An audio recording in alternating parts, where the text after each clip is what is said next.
ശുദ്ധി, ശരീരത്തിന്റെ ശുദ്ധി, മനസ്സിന്റെ ശുദ്ധി, വസ്ത്രങ്ങളുടെ വിശുദ്ധി.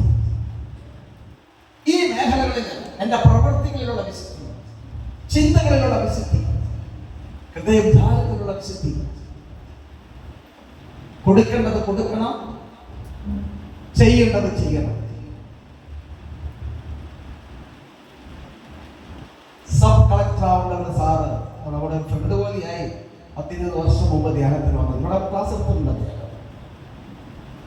9 വർഷം അദ്ദേഹം സെമിനാരിയിലായിരുന്ന ജോയ്മോൻ സാർ സബ് കളക്ടർ ആവേണ്ടതാണ്.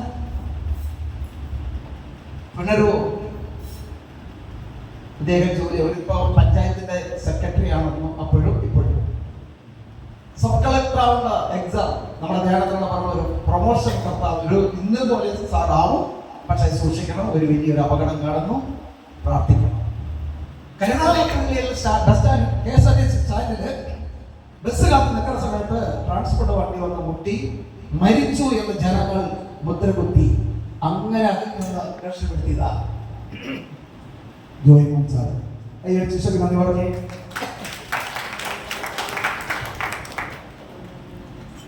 സെമിനാരിയിൽ പോയെങ്കിലോ എന്തുകൊണ്ടാണ് ആ മകൻ പോണെങ്കിലോ ഈ ആക്സിഡന്റിലായിട്ട് തിരിച്ചു വരാൻ കാരണം, ആരോഗ്യവാനായിട്ട് തിരിച്ചു വരാൻ കാരണം എനിക്ക് തന്നെ വേണം, യേശുവിനെ തന്നെ വേണം. നീ ഒരു കൂലിപ്പണിക്കാരി ആയിക്കോട്ടെ, ഒരു കുടുംബത്തിന് നാഥനായിരിക്കാം, നാദിയായിരിക്കാം, സഹോദരിയായിരിക്കാം, മക്കളായിരിക്കാം, ഒരു പുരോഹിതനായിരിക്കാം, ഏറ്റവും വലിയ പൊസിഷൻ ഇരിക്കുന്നവരായിരിക്കാം, ഗവൺമെന്റ് ജോലിക്കാരായിരിക്കാം, കൂലിപ്പണിക്കാരായിരിക്കാം. എനിക്കെന്ത് ചെയ്യാൻ സാധിക്കും? പള്ളിയോടെ കാശ് കൊടുത്തു, നേർച്ചപ്പെട്ടിന് കുറെ കാശിട്ടു, അതുകൊണ്ട് മാത്രം തീരുമോ? ഞാൻ രോഗിയായിരുന്നു, ഞാൻ നഗ്നനായിരുന്നു.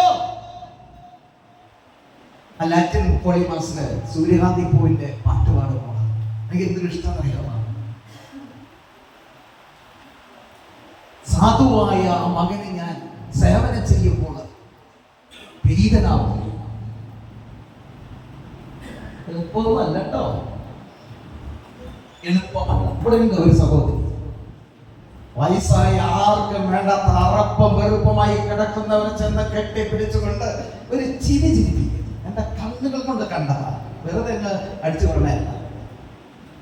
ആർക്ക് സാധിക്കും? ഈ പറയുന്ന ഞാൻ ഒരു പാവപ്പെട്ടവന്റെ വീട്ടിലേക്ക് ഞാൻ പോകാറില്ലായിരുന്നു, മുസ്ലിം അവരൊക്കെ പോവില്ലായിരുന്നു. സ്റ്റാൻഡേർഡ് 38 ദിവസം മുമ്പാണ് കേട്ടോ, 38 കൊല്ലം മുമ്പാണ്.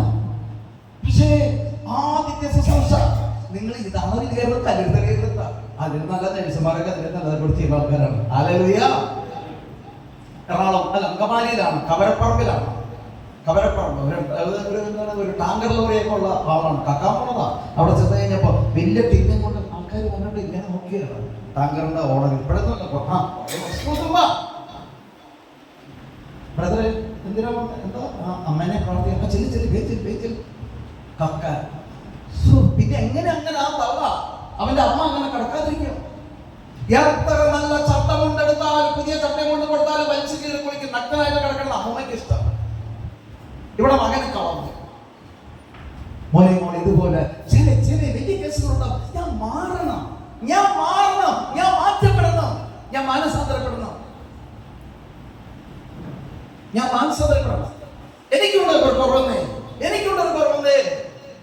ഇങ്ങനെ ഒരു പാവങ്ങളെ കണ്ണു തുറന്ന് നോക്കാത്ത ഒരു മനുഷ്യൻ, ഒരു മനുഷ്യന്റെ പോലെ ഇറപ്പ് വെറുപ്പ് എന്തോ അങ്ങനെയൊക്കെ ആയിരുന്നു. എനിക്കറിയില്ല, നമ്മൾക്ക് അങ്ങനെയൊക്കെ ഉണ്ടാവാം. പക്ഷേ എന്റെ ഗുരുനാഥന്റെ കൂടെ ഞാൻ അങ്കമാലി കറുപറമ്പിൽ ചെന്ന് കഴിഞ്ഞപ്പോൾ ഒരു വട്ടപാത്രത്തില് താർപ്പിച്ച് തുപ്പി നഗ്നനായി കിടക്കുന്ന അമ്മയെ ഒന്ന് മറച്ചിട്ടോ. അതിനുശേഷം ആ പാത്രം എടുത്ത് തുപ്പാൻ കൊടുക്കാൻ ഞാൻ തന്നെ ഇവിടെ ചെയ്തു. ഉള്ളറിയുന്നവൻ ഉള്ളിലേക്ക് കടന്നു വരുമ്പോൾ ഏറ്റവും നല്ല ദൈവത്തിന്റെ പ്രീതികരമായ കാര്യം ചെയ്യുവാൻ അപ്പോൾ എനിക്ക് നിങ്ങളെയും പ്രാപ്തരാക്കാൻ കഴിവുള്ളവനാ അപ്പത്തിന്റെ രൂപത്തിൽ കടന്നു വന്നിരിക്കുന്നത്. കരങ്ങളെ വീക്ഷിക്കുക. ഹല്ലേലൂയ. നമുക്ക് കണ്ണുകളടച്ച് മുട്ടുകുത്താൻ പറ്റുന്നവര് മുട്ടുകുത്തുക. എണ്ണ പേരുള്ള പാട്ട് ഇപ്പൊ പാടി കരഞ്ഞ കണ്ണീര്